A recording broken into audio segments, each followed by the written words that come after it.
Ladies and gentlemen, it is yours truly, DTF, back with another video. And today we are reviewing the long-awaited, it's actually ironic when I say long-awaited because the fans waited a long time for this. So, not my fans, his fans. Anyways, J. Cole's The Fall Off. In terms of concept and intention, this is a project that J. Cole has teased so long ago. Okay, in many of his old projects, there was rumors, there was a little bit of a wordplay with the term The Fall Off. This is a project that he's been working on for over 10 years, mastering. Overall, this album has two sides of I was going to say of a coin. I don't know how a coin's relevant, but this album has two stories. It is a double disc. Yes, a double disc album. One side having the more youthful, actually I used pretty good words, and let me just, yeah, a younger self embodied in the first disc, yes, which is disc 29. Might even be the embodied age as well. Maybe when he was 29 years old, this is what he was on.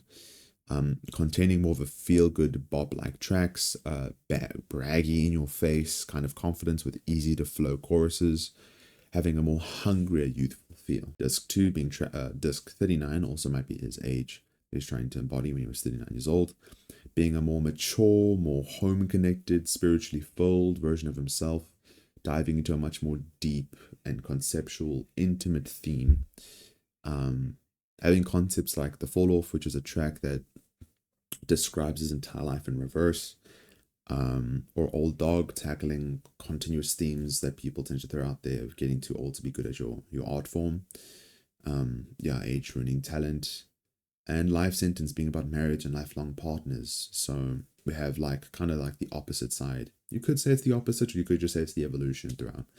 But that's in terms of concept and intention. In terms of sound and production, it's a heavy mix of nostalgic, soulful boom bap kind of rap, modern introspective storytelling, open drum patterns pacing around 140 to 160 BPM, designed to highlight his lyrical flow alongside samples, soulful and sometimes bubbly melodies. And I honestly believe J. Cole, and I've noticed this even immediately as I first ever heard him, he has one of the most recognizable cadences I've ever heard. I don't know how he does it, if it's just the way his voice sounds or how he constructs his songs, but it is so easy to digest and listen to. He doesn't have a chaotic, raspy, he just has a very, very smooth sound behind his voice and his cadence in general. I think this really helped me. It was quite easy to follow along the concepts. It was one of the few projects that it was actually easy for me to follow along to the concepts while listening. So props to you, man. Aesthetic and theme, the cover image was taken by him, containing one of his first ever music pieces bought for him when he was super, super young, which started his whole career. So it's this theme has a very old-fashioned, mastered, vulnerable, wooden orange kind of feel behind it. Not too much going for it. It has that retro film flamed, it looked like a burnt picture. I don't know what they were going with that, but I actually kind of did like it though. That orange, I don't think I've ever listened to many orange albums before. I recently listened to The Life of Pablo, so that was pretty cool. But I'll not be on the channel, so don't get your hopes up, okay? In terms of favorite songs, at number 3 we have Old Dog, okay? It sounds like you're listening to a veteran of the game, honestly, when you're listening to the song. Talking all kinds of shit, okay, in everyone's face, and why he's considered a master of his craft, okay? I'm young, all right? So it doesn't necessarily well, what is my English? I obviously haven't experienced this probably yet, but I really hate when people, try to shove age in other people's faces, and this song is kind of the contra to that. It's attacking the old allegations, the young allegations, right? And just being able to see he's still able to do what he's been so highly acclaimed for is pretty incredible in my opinion. Number 2, we have Safety, one of the most heartfelt yet enjoyable and conceptual songs I've ever heard. Genuinely listened to the song so many times. And number 1, we have Ocean Way. Yep, I'm a sucker for the feels, okay? I'm the sucker for the feels. What you think I was going to say? 2-6? Poor thing. Right? What you gonna think? Who the F is you? Is that what you thought I was gonna say? Nah, it's Ocean Way. Okay, and I have written here. First time an outro track and a bonus track. It's kind of both. has been this enjoyable. Okay, that's a good point. Not only is it such a beautiful track, but the poem, yeah, there we go. Yes, I remember now. Poem's lyrics and contents are so simple yet effective. Such a beautiful track, honestly. I've had the lyrics of this track stuck in my head on a multitude of times. It really is just such a beautiful song. If you haven't heard it yet, I mean, I'm assuming you have, because you should have watched, my video before you're watching this. But genuinely, I just think it is such a... I won't even listen to it. I listened to it after this, honestly, because it's... in terms of how it's aged publicly, in terms of how it's been received by the fans, very well. Like a fine wine experience. But by critics, a lot of them say it's very nostalgia reliant, maximalistic, bloated project, which I kind of understand, but I'm pretty sure that was the intention. Many consider it a grower project, enjoying it more and more the more they listen to it. Though some also do say it doesn't break any new boundaries, but rather refines the sound we've already received for over a decade. Also a pretty good critique, but I thought that was also kind of the point, because he's obviously expressed, and you could quote me on this,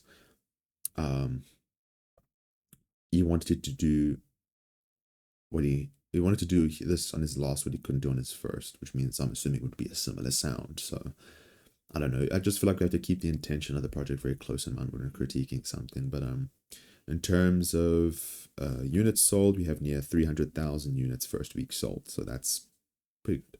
Now, personally, I've never had such a difficult time picking my favorite song. Like, Old Dog was being challenged by 2-6 and Who the F Is You, okay? Safety was challenged by Legacy, The Fall Off Is Inevitable, What If? Ocean Way was challenged by 39 Intro, Life Sentence, and The Letter. This is one of the longest Little Skip albums I've ever heard, ever, okay? And even the ones that I would skip are still pretty damn good songs. Almost the entire album has made it into my rotation. Do you know how insane that is? It was consistent, okay? The songs were similar and yet still diverse enough to be different songs conceptually, lyrically, sound-wise. It was such a strong project, not going to lie. I enjoyed the absolute heck out of this project. And I've revisited this thing like thousands of times already. And it was one of my first J. Cole albums. It's kind of weird. My first is his last, but we move at our own paces in life, okay? And this was just such a good project, guys. I suppose the usual critiques, don't really apply to me because, again, this was my first J. Cole album. So it's not like I heard the same sound over all this time as well. But the fans know that too, and they seem to really have enjoyed this project. So I think at the end of the day, we all should put... I would say enjoyability is almost eligible for its own section, not going to lie, because, ladies and gentlemen, we're all human. Everything here is ephemeral. This bottle, this mug, this camera, me, this video, all of it is ephemeral, and we all have limited time. And I know I'm getting very deep, but this album is a deep album. Okay, it's I would consider this thing a masterpiece. Okay, and to have even spent a little few seconds more enjoying something, it's incredible. Okay, so as critically as this may be, oh my word, as critiqued as this project may have been, it did good for the fans, the audience that really cared about having a good time, sharing a nice blast with their favorite artist again. And so for that reason, and the such little skips that had on this thing, and the incredible concepts behind every single song, and the themes, and the overall message, I'm giving this album a 10 out of 10.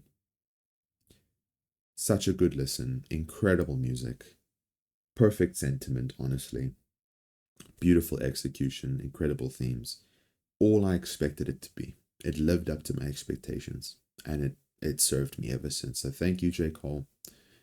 This was just genuinely such a good project. So thank you.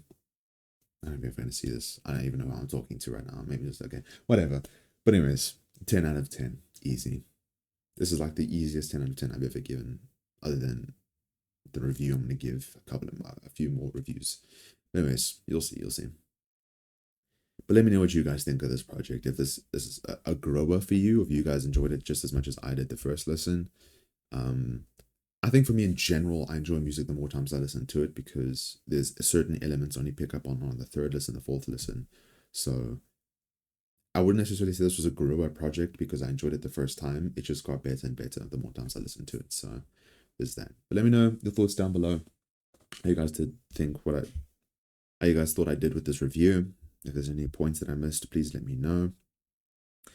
Without further ado, I gotta get to work. So I'll see you guys in the next one. It's been your boy. Adios.